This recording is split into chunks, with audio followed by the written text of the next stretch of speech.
नमस्ते छात्रों, मैं चेतन रानी सर इस वीडियो में स्वागत करता हूँ। कक्षा 9वीं की कविता किताबें आज देखने वाले हैं। इस कविता के रचनाकार है जाने माने फिल्म दिग्दर्शक, निर्देशक, कथाकार, नाटककार और गीतकार गुलजार। छात्रों, इस कविता के माध्यम से कवि वर्तमान युग में संगणक ने कैसे पूरे कारोबार पर पूरा अपना जम बसाया है, ये युग संगणक का कैसा है, ये बताने का प्रयास किया है किताबें इस कविता के माध्यम से। देखते हैं कवि का परिचय। गुलजार जी का मूल नाम संपूर्ण सिंह कालरा है। आप एक कवि हैं। आपकी प्रमुख कृतियां चौरस रात लघु कथाएं, रावी पार कथा संग्रह, रात, चांद और मैं, एक बूंद चांद, रात पश्मीने की कविता संग्रह, खराशे कविता कहानी का कॉलेज। कवि ने प्रस्तुत कविता किताबें के माध्यम से बताया है कि पुस्तकें पढ़ने का सुख, कंप्यूटर के कारण पुस्तकों के प्रति अरुचि, पुस्तकों और मनुष्य के बीच बढ़ती दूरी और उससे उत्पन्न दर्द को बड़े ही मार्मिक ढंग से प्रस्तुत किया है।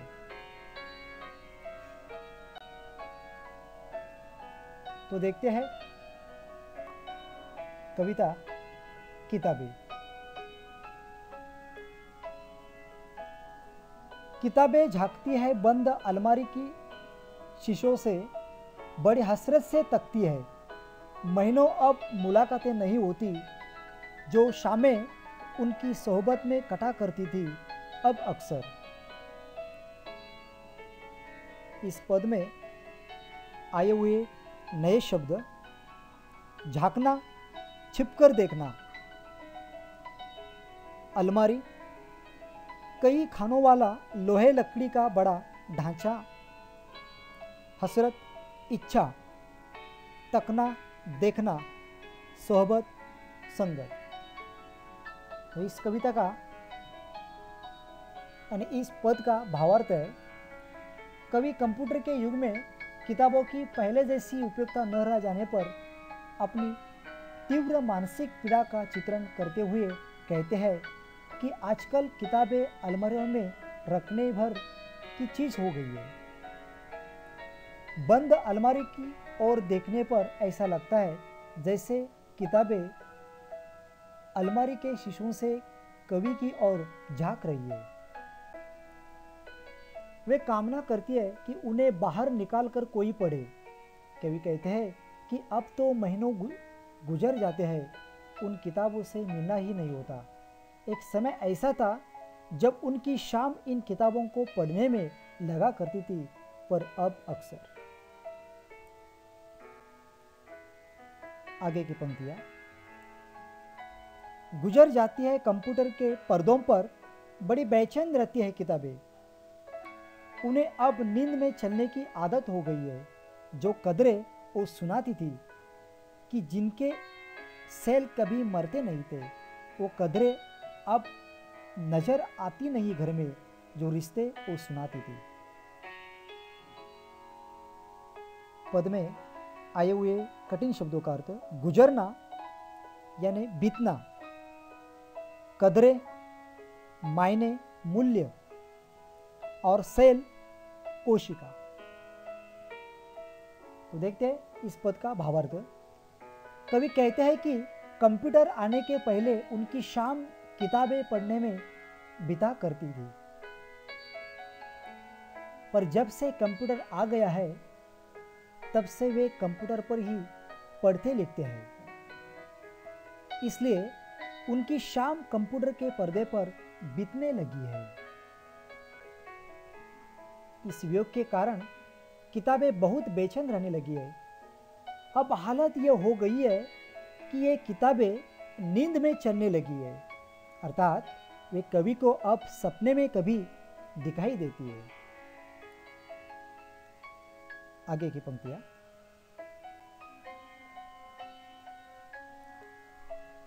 । 。 . 。 . 。 . 。 . 。 . 。 . 。 . 。 . 。 . 。 . 。 . 。 . 。 . 。 . 。 . 。 。 . 。 。 . 。 。 . 。 . 。 . 。 . 。 . 。 . 。 . 。वह सारे उधड़े उधड़े है, कोई सफा पलटता तो एक सिसकी निकलती है। कई लफ्जों के मानी गिर पड़े हैं, बिना पत्तों के सूखे टूंड लगते हैं वो सब अल्फाज जिन पर अब कोई मानी नहीं उगते।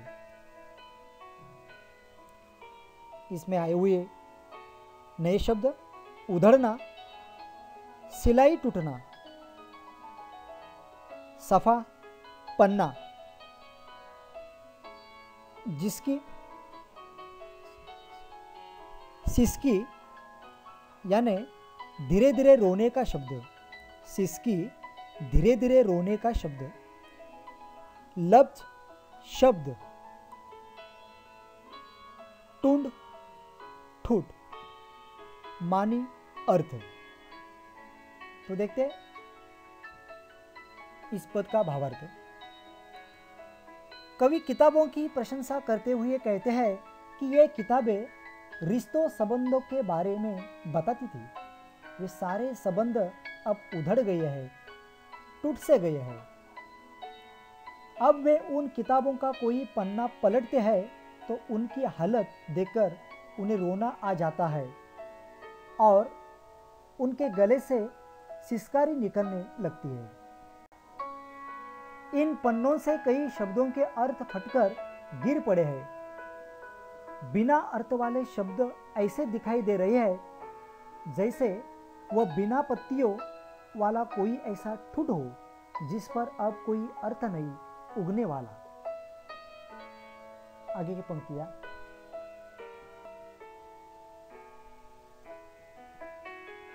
जुम्बा पर जो जायका आता था, जो सपा पलटने का, अब उंगली क्लिक करने से बस झपकी गुजरती है। बहुत कुछ तह ब तह खुलता चला जाता है पर्दे पर। किताबों से जो जाति राब्ता था कट गया है।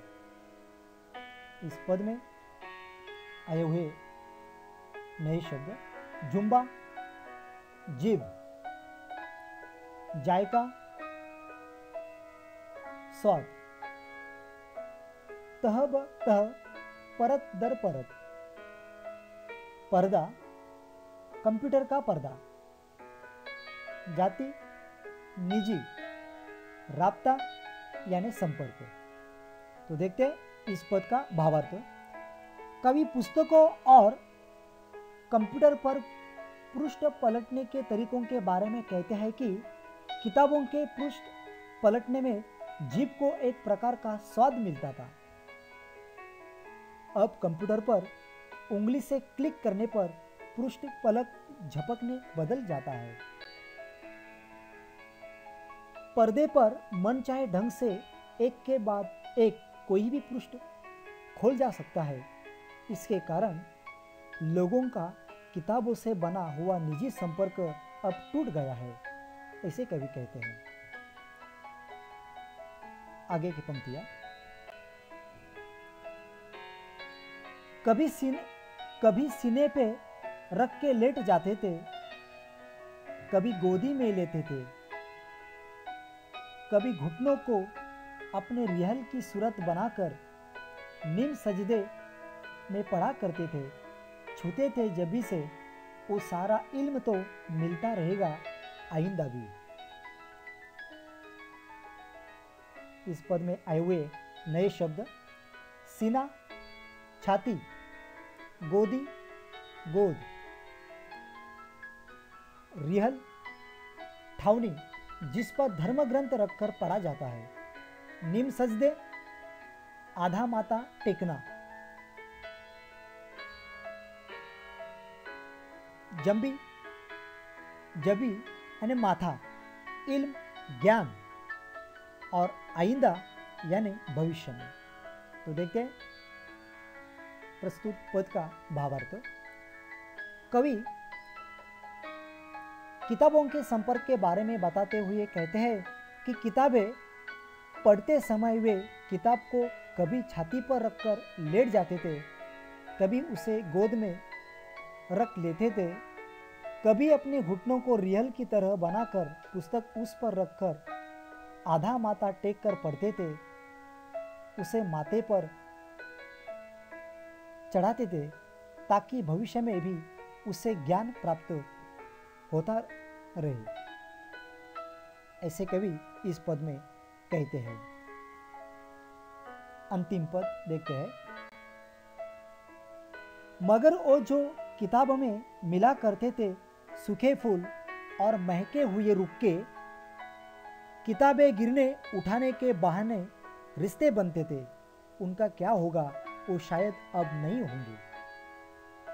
इसमें आए हुए कठिन शब्दों के अर्थ। रुक्के यानी चिट्ठी, संदेश पत्र अथवा छोटा पत्र, शायद यानी कदाचित।